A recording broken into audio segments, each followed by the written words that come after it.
حضرت عزیر نے یوں ٹیک لگایا اور اللہ نے روح قبض کر دی. روح قبض ہوئی 100 برس گزر گئے.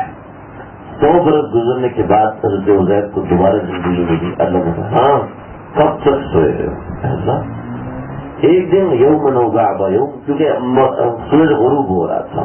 یوم نوباب یوم بل میاں کا عام، تو 100 برس تک سوتا رہا کہ منظر الی حمارک، اپنے گدھے کو دیکھ، سارا ہڈیاں بنا ہوا تھا. منظر الی طعامک، اور اپنے کھانے کو دیکھ، وہ صحیح سلام، اس کو ہم نے صحیح سلامت رکھا. پھر ایک گدھے کو ہم نے وہ ختم کر دیا. اب دیکھ ہم اس کو کیسے دوبارہ زندہ کرتے ہیں. پھر گدھے کو دوبارہ زندہ کیا، اس کے کان ہلنا شروع ہوئے. دیکھا ہاں واقعی گدھا زندہ ہو گئی. اور پھر کہا دیکھو بستی، تو بیت المقدس کی پوری بستی دوبارہ آباد تھی. دیکھو ہم ایسے ہی تم لوگوں کو زندہ کریں گے. حضرت عزیر نے جب یہ سارا قصہ اپنی آنکھوں سے دیکھا، اپنی آنکھوں سے یہ سارا قصہ دیکھا، تو اللہ نے جان تو قبض نہیں کی تھی، موت تو نہیں کی تھی، لیکن اسی وقت کھڑے ہوئے اور نماز ادا کرنا شروع کی. تو اتنی لمبی نماز ادا کی کہ تھک گئے، اور تھک کے 3 رکعت پر ہی سلام پھینک دیا. تو یہ مغرب کی نماز کی 3 رکعت ہمارے اوپر عزیر کی یاد میں بنا ہوئی. پھر عشاء کی جو نماز ہے وہ ہمارے آقا صلی اللہ علیہ وسلم کا طریقہ کار تھا. ہمارے آقا رات ہوتے ہی نماز پڑھا کرتے تھے 4 رکعت، اور بعضوں نے کہا حضرت یونس اور بعضوں نے کہا حضرت موسیٰ.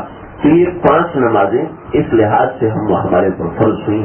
بعضوں نے کہا کہ نماز کے شروع میں التحیات فرض نہیں ہوا کرتا تھا، صرف سلام اللہ علیک کہہ کے سلام پھیر دیا کرتے تھے. لیکن بہرحال اس کے حوالے سے بڑی لمبی تفصیلات ہیں، ہمیں اس کے اندر نہیں جانا. فرضیت کے وقت جو نماز فرض ہوئی تھی، تو فرضیت کے وقت جو نماز کی صرف 2 رکعت فرض ہوئی تھی تمام نمازوں کی. لیکن ادائیگی کے وقت جب حضرت جبریل نازل ہوئے تو ادائیگی کے وقت نمازوں کو اس طریقے سے ادا کیا جانے لگا کہ ہر نماز کو کسی کو 2، کسی کو 4، کسی کو 3 اس طریقے سے کر کے ادا کیا جانے لگا. اس کی وجوہات یہ تھی جو میں نے آپ حضرات کے سامنے عرض کی کہ جلیل القدر انبیاء کی نشانیاں اللہ نے اس امت کے اندر بھیجی ہیں کہ ہم جو ہے وہ سارے انبیاء کو ماننے والے ہیں.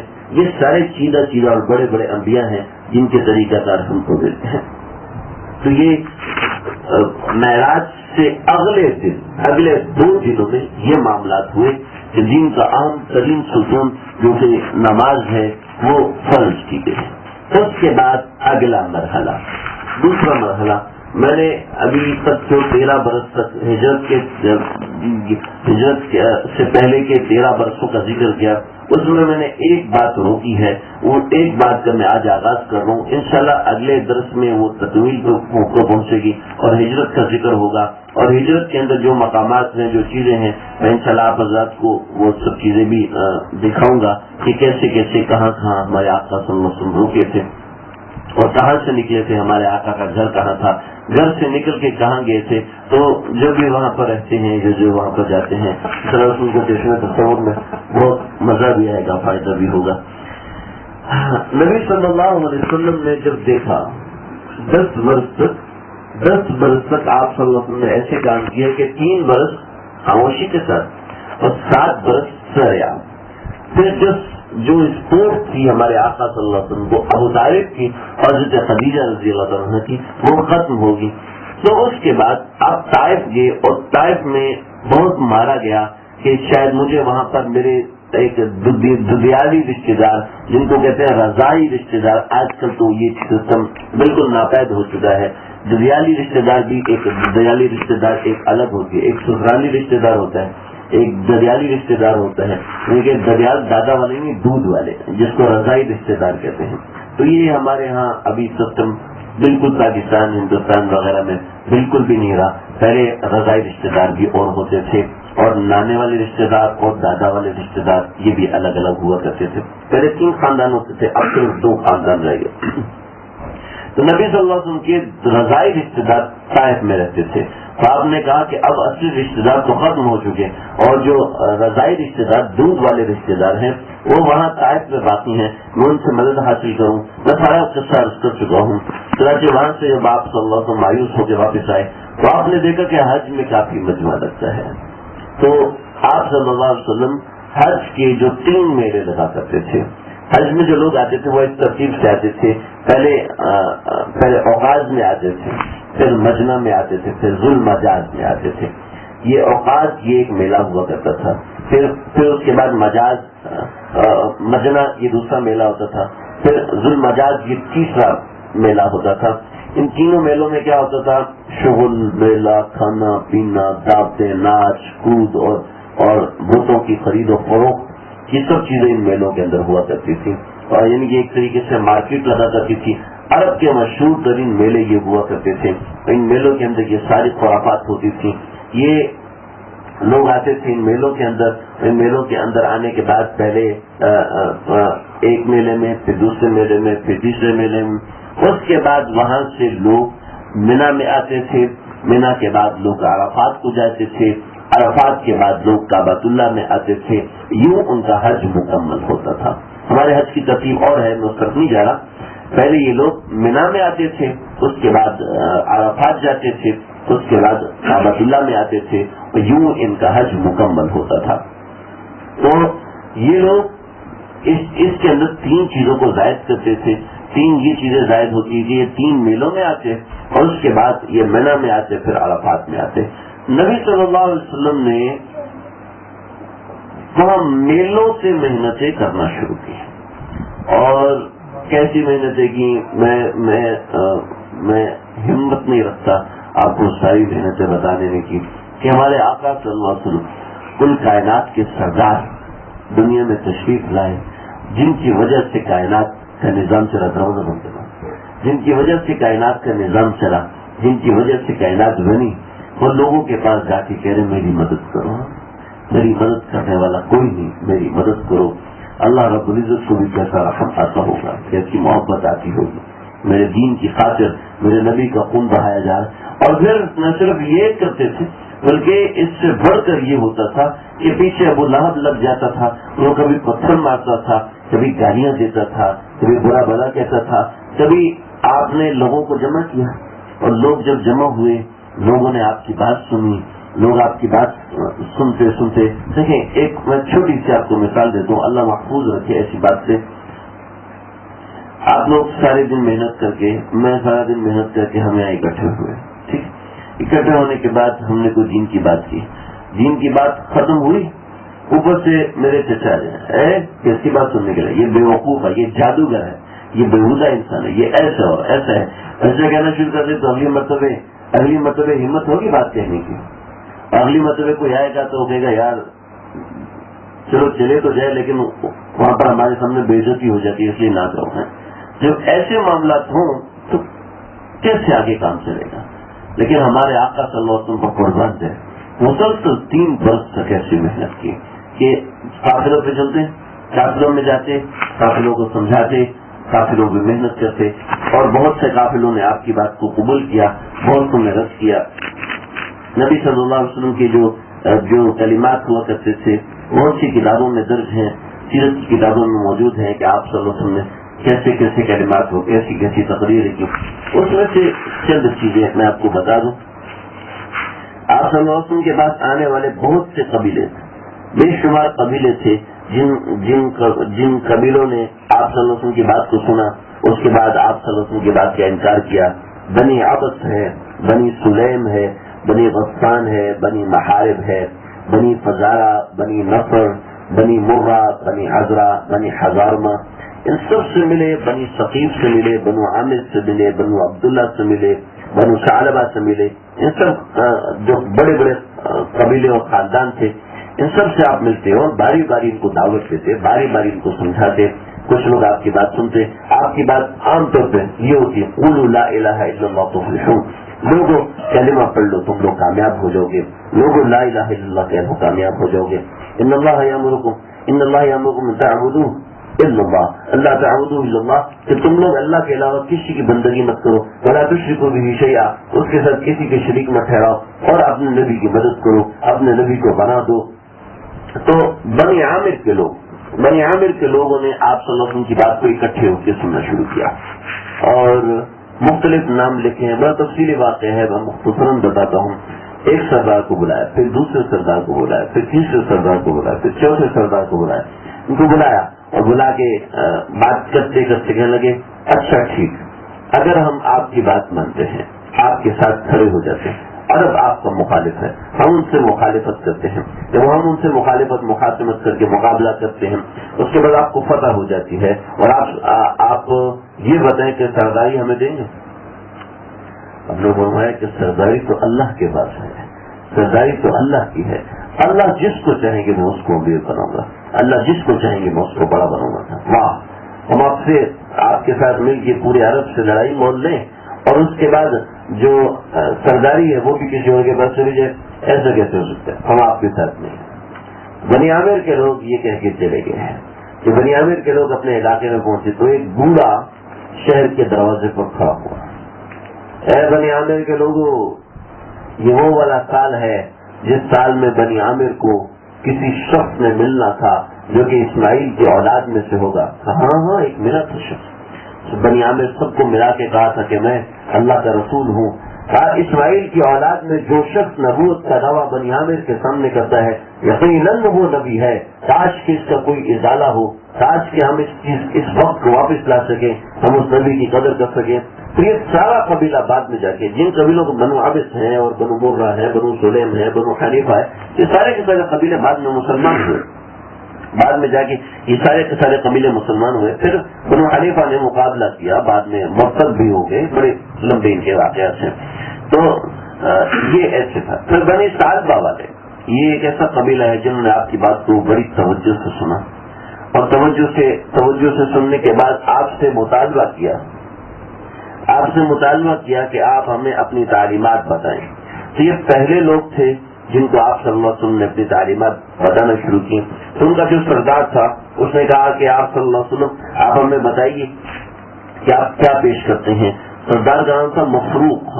یہ مفروق کے بارے میں کوئی پکی بات نہیں ہے کہ بعد میں مسلمان ہوئے یا نہیں ہے، لیکن اس کے قبیلے کے دیگر لوگ مسلمان ہوئے تھے۔ آپ صلی اللہ علیہ وسلم نے قرآن مجید سنا، قل تعالوا اتل ما حرم ربكم عليكم الا تشركوا به شيئا وبالوالدين احسانا ولا تقتلوا اولادكم من املاق نحن نرزقكم واياهم ولا تقربوا الفواحش ما ظهر منها وما بطن ولا تقتلوا النفس التي حرم الله الا بالحق ذلكم وصاكم به لعلكم تعقلون۔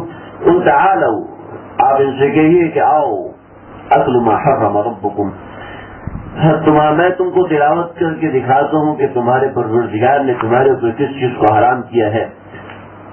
تمہارے پروردگار نے شرک کرنے کو حرام کیا، تمہارے ذمہ لگایا کہ والدین کے ساتھ احسان کرو، اپنی اولاد کو مت مارو پیسوں کے ڈر سے کہ کھائے پئیں گے کہاں سے، ان کے رشتے کہاں پر ہوں گے، اولاد کو اس وجہ سے مت قتل کرو، اور پھر ان کو رزق ہم دینے والے، تم ان کو رزق روزی دینے والے نہیں ہو۔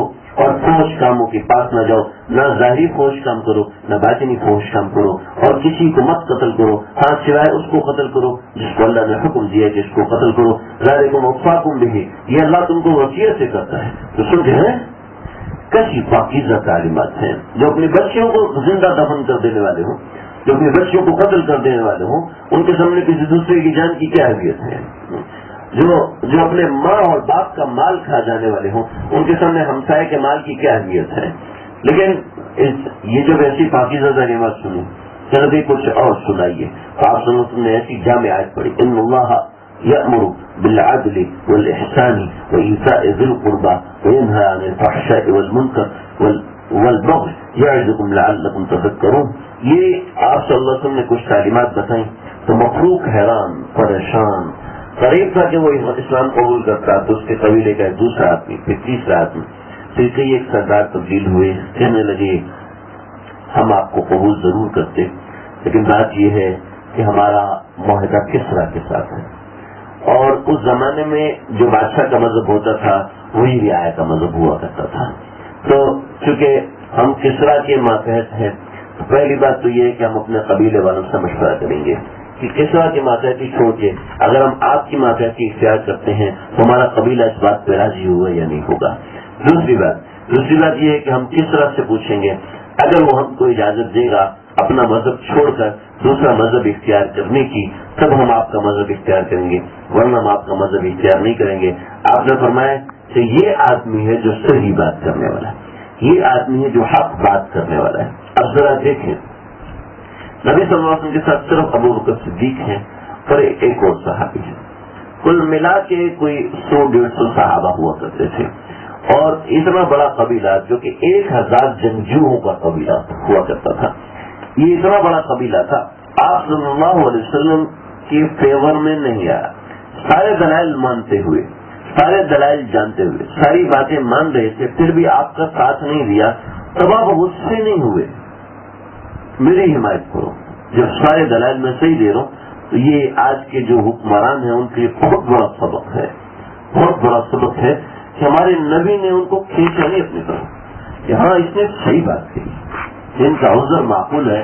ہم محنت نہیں, ہمت نہیں کر رہے, وہ بات کی بات ہے. ہم اور آپ دل میں کریں گے وہ ہمت کرتے ہیں, کوشش کرتے ہیں. لیکن آپ نے فرمایا کہ انہوں نے صحیح بات کی. کیا صحیح بات کی؟ کہ انہوں نے نمبر 1 اپنی برادری کے اصولوں کو نہیں توڑا. اصول کہتے صحیح اصول تھا. وہ اصول یہ تھا کہ آپس کے مشورے سے, باہمی مشورے سے کام کیا جائے. یہ جب کفر میں رہ کر یہ اصول توڑنا صحیح نہیں ہے. پھر چھوٹے سے گھر کے اندر 4-5 لوگ رہتے ہیں, میاں بیوی رہتے ہیں, آپس میں اصولوں کو توڑ کے رہنے کیسا ہوگا؟ یہ تو نہیں ہوگا. کفر کے اندر یہ اصول اپنایا آپ صلی اللہ علیہ وسلم نے, صحیح بات کہی. دوسرا, وہ اپنے جس کے ماتحت ہیں اپنے بڑے سے کسی بھی معاملے کی اجازت لے کر کام کرنا چاہیے. کسی ایک کو بڑا بنانا چاہیے. اگر بڑا تبدیل کرنا ہے تو اس بڑے سے مشورہ کرنا چاہیے, اس بڑے سے پوچھنا چاہیے. چنانچہ انہوں نے اس اصول کو مانا, اس اصول کو جانا. آپ نے توثیق فرمائی. اگرچہ آپ صلی اللہ علیہ وسلم کے سینے کے اندر, آپ صلی اللہ علیہ وسلم کے دل کے اندر جو ایمان کی قوم تھی وہ اتنی زبردست اور اتنی تیز تھی کہ اس کے ذرے کے 1 کروڑ حصے کر لیے جائے تو ساری دنیا کے اللہ والوں کو وہ چیز نہیں مل سکتی. تو ہم کون ہوتے ہیں کسی کو کھینچنے والے؟ نہیں تم تبلیغ میں آؤ, نہیں تم خانقاہ میں آؤ, نہیں تم جی مدرسے میں آؤ, نہیں تم جی عالم ہی بنو. ہم کون ہوتے ہیں کسی کو کھینچنے والے؟ ہمارے آقا صلی اللہ علیہ وسلم جب ایمان کے اوپر کسی کو نہیں کھینچ رہے, اتنی قرب اور جلن اور درد اور ضرورت کے باوجود نہیں کر رہے, تو ہم کون ہوتے ہیں؟ ہم کون ہوتے ہیں کسی کو کھینچنے والے؟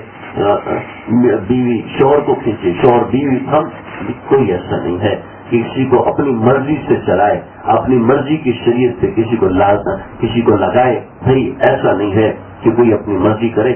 تو اس بات کو نبی صلی اللہ علیہ وسلم نے توثیق فرمائی. اگرچہ ان کی بات صحیح نہیں تھی لیکن آقا صلی اللہ علیہ وسلم نے ان اصولوں کی بنیاد پر ان کی توثیق فرمائی. پھر اسی محنت کے اندر 6 لوگ ایسے آئے جو آ کے مسلمان ہوئے. 6 عظیم الشان لوگ تھے, بڑے اللہ والے لوگ تھے, بڑے بڑے کام کیے. اس سے ایک نیا سلسلہ شروع ہو رہا ہے. انشاءاللہ آئندہ درس کے اندر میں اس کے حوالے سے ذکر کروں گا. اللہ رب العزت مجھے آپ کو سمجھنے کی عمل کرنے کی توفیق عطا فرمائے. کچھ چھوٹی سی ترتیب بنا رہے ہیں ہفتے کے دن کی اصلاحی بیان کے حوالے سے کچھ ترتیب بنا رہے ہیں, کیونکہ 1 ہفتہ سیرت 1 ہفتہ بیان, تو اس سے سیرت بھی متاثر ہو رہی ہے, بیان بھی متاثر ہو رہا ہے. بیان کے اندر ہماری ایسی ترتیب ہے کہ ہمیں بہت سی چیزیں پتہ نہیں ہوتی. تو ان بہت سی چیزوں کا میں چاہتا ہوں کہ اس کا عام طور پہ لازمی عمل معلوم ہونا چاہیے. زبان میں کیا برائیاں ہوتی ہیں, اور بعض مرتبہ ہم مستقل گناہ میں مبتلا ہوتے ہیں تو سمجھ رہے ہوتے ہیں کہ ہم مستقل نیکی کر رہے ہیں.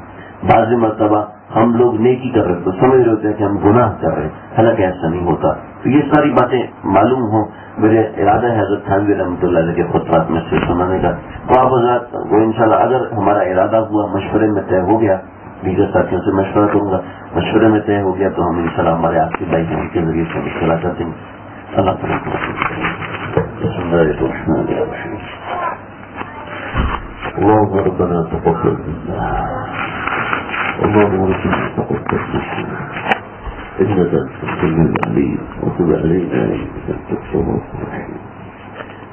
جگہ سے خوش نصیبی ہے کہ آپ کا نام لیا جاتا ہے. ہماری خوش نصیبی ہے کہ آپ نے ہماری زبان کو اپنا نام گویا کرنے کی توفیق دی. آپ کی کرم نوازی ہے کہ آپ نے ہم کو بیٹھ کر سننے والا بنایا, اپنا نام لینے والا بنایا, اپنے نام کی برکت حاصل کرنے والا بنایا. اللہ ہماری حاضری کو قبول فرما دیجیے, ہماری بگڑی کو بنا دیجیے, ہماری زندگی کی ناکامیوں کو کامیابیوں میں تبدیل فرما دیجیے, پریشانیوں کو خوشیوں میں تبدیل فرما دیجیے, غموں کو راحتوں میں تبدیل فرما دیجیے. مولا کریم آپ بڑے ہیں، آپ کا نام بڑا ہے، آپ کے کام بڑے ہیں، اللہ ہمارے اوپر بہت بڑی مہربانی فرما دیجیے، جتنا بڑا آپ کا نام ہے اتنی بڑی مہربانی فرما دیجیے، جتنا عظیم آپ کا نام ہے اتنی عظیم مہربانی فرما دیجیے۔ جو لوگ روزی کی وجہ سے پریشان ہیں اے اللہ غیب سے روزی کا بندوبست فرما دیجیے، جو نوکری کی وجہ سے پریشان ہیں اے اللہ غیب سے نوکری کا بندوبست فرما دیجیے، جو حلال روزگار کی وجہ سے پریشان ہیں حلال روزگار برکت والا عافیت والا عطا فرمائیے۔ اے اللہ ہمارے خالد بھائی نے دعا کرتا ہے اے اللہ ان کے جملہ مقاصد حسنہ پورے فرما دیجیے، اے اللہ ان کے گھر کو اپنے نام کے لیے، اپنے نام کے نشر و اشاعت کے لیے قبول فرما دیجیے۔ اے اللہ میں سے جو لوگ بھی آئے ہیں کسی ایک کو محروم نہ فرمائیے، جو بچے آئے ہوئے ہیں، جو مرد و خواتین آئے ہوئے ہیں، اے اللہ تو جانتا ہے ایک ہی قدم کے اوپر تیری کتنے رحمتیں نکل ہیں، اے اللہ ان کو قبول فرما دیجیے، ان کے سارے قدموں کو، ان کے یہاں سانس لینے کو، ان کے یہاں بیٹھ جانے کو، ان کے یہاں پر سننے کو، ان کے یہاں سنانے کو، اے اللہ ان کے یہاں پر وقت لگانے کو قبول فرما لیجیے۔ اے اللہ اپنے تعلق کا ذریعہ بنا دیجیے، اپنے تعلق کا، اپنے سیاحی کا، اپنے تعلق مع اللہ کی دولت کا، صلاحیت کا، للہیت کا ذریعہ بنا دیجیے۔ اے مولا کریم، اے مولا کریم آپ بہت بڑے ہیں، اے اللہ ہم تو چھوٹی چھوٹی چیزیں مانگ کے خوش ہو جاتے ہیں، ہم نے آپ سے بہت بڑا مانگ لیا، اے اللہ اپنی شان کے برابر عطا فرمائیے، اپنی شان کے مطابق عطا فرمائیے، آپ کی شان کے برابر تو کوئی چیز ہو نہیں سکتی، اپنی شان کے مطابق ہم کو عطا فرما دیجیے۔ اے اللہ رزق حلال، اے اللہ عافیت دارین، اے اللہ راحت دارین، اے اللہ للہیت والی زندگی، تقوی والی زندگی، اللہ آپ پر مرنا، آپ پر جان دینا، اے اللہ آپ کے لیے اپنی آرزو کو قربان کرنا، اے اللہ آپ کے لیے اپنے خواہشات کو قربان کرنے کی توفیق دے دیجیے۔ ہم میں جو لوگ بیمار ہیں اپنے حبیب کی ذکر خیر کی برکت سے ان سب کی بیماریوں کو دور فرما دیجیے، اے اللہ ان سب کی پریشانیوں کو دور فرما دیجیے، اولادوں کو نئی نسال اولاد عطا فرمائیے، خاص طور پر ہمارے آصف بھائی اے اللہ ان کو نئی نسال اولاد عطا فرمائیے، اے اللہ جلد سے جلد اولاد کی دولت سے مالا مال فرمائیے۔ جن لوگوں نے دعاؤں کا کہا جو کہنا چاہتے تھے نہیں کہہ سکے، جو امید وابستہ رکھتے ہیں جنہوں نے پیغام بھیجا نہیں ملا، اے اللہ سب کی بگڑی بنا دیجیے، سب کے جملہ مقاصد حسنہ پورے فرما دیجیے۔ اے اللہ جو لوگ اس مجلس کو آباد کر رہے ہیں اے اللہ آپ کے نام کو آباد کر رہے ہیں، آپ ان کو آباد فرما دیجیے، اے اللہ ان پہ کرم نوازی فرما دیجیے، اے اللہ کرم کو عام اور تام فرما دیجیے، اے اللہ مجھ سمیت ہم سب کے جملہ مقاصد حسنہ پورے فرمائیے، اے والدین کو صحت کلی عطا فرمائیے، صحت کامل عاجلہ مستمرہ عطا فرمائیے، ہمارے سارے خاندان کو دین سے جوڑ دیجیے، اے اللہ ہمارے سارے خاندان والے جو نمازوں سے دور ہیں، جو روزوں سے دور ہیں، جو آپ کے دین سے دور ہیں، جو آپ کے دین والوں سے دور ہیں، اے اللہ ان کو دین سے جوڑنے کی توفیق عطا فرمائیے، دین والوں سے جوڑنے کی توفیق عطا فرمائیے، ہم کو بھی دین والوں سے جوڑنے کی توفیق عطا فرمائیے، اللہ والوں سے جوڑنے کی توفیق عطا فرمائیے۔ میرے شیخ کرو تو بڑھا دے، سرتاج زمانہ میرے حضرت کو بنا دے، اے اللہ میرے حضرت صحت کلی صحت کامل عاجلہ مستمرہ عطا فرمائیے، ہمارے سب کے گھٹنوں کی تکلیف کو دور فرما دیجیے، گھٹنوں میں ہڈیوں میں جو تکلیف ہے، کمر میں اے اللہ جو تکلیف ہے، بینائی کا جو مسئلہ ہے، کانوں کی جو تکلیف ہے، اللہ سب کو صحت اور عافیت میں تبدیل فرما دیجیے۔ میری والدہ صاحبوں کو صحت عطا فرمائیے، میری خالہ جو ہے دردی کی مریض ہیں، اے اللہ صحت کلی عطا فرمائیے، خاندان کے جو اقارب عزیز ہیں اے اللہ جن نے دعاؤں کا کہا، اور یہاں جو لوگ بیٹھے ہیں ان کے جو عزیز و اقارب ہیں اے اللہ سب کی حالات کو آپ جاننے والے ہیں، سب کی مشکلات کو آپ جاننے والے ہیں، سب کی تکالیف کو آپ جاننے والے ہیں، اے اللہ اپنے فضل و کرم سے ان کی تکالیف کو دور فرمائیے، ہمارے اس درس کو قبول فرمائیے، ہمارے اس درس کو قبول فرمائیے۔ تعداد زیادہ ہونے سے، لوگوں کے سننے سے، لوگوں کے پسند لینے سے یہ باتیں قبول نہیں ہوتی، آپ نظر کرم فرمائیں تو قبولیت ہے۔ اللهم ربنا تقبل منا انك انت السميع العليم وتب علينا انك انت التواب الرحيم، وصلى الله تعالى على سيدنا محمد وعلى اله وصحبه اجمعين۔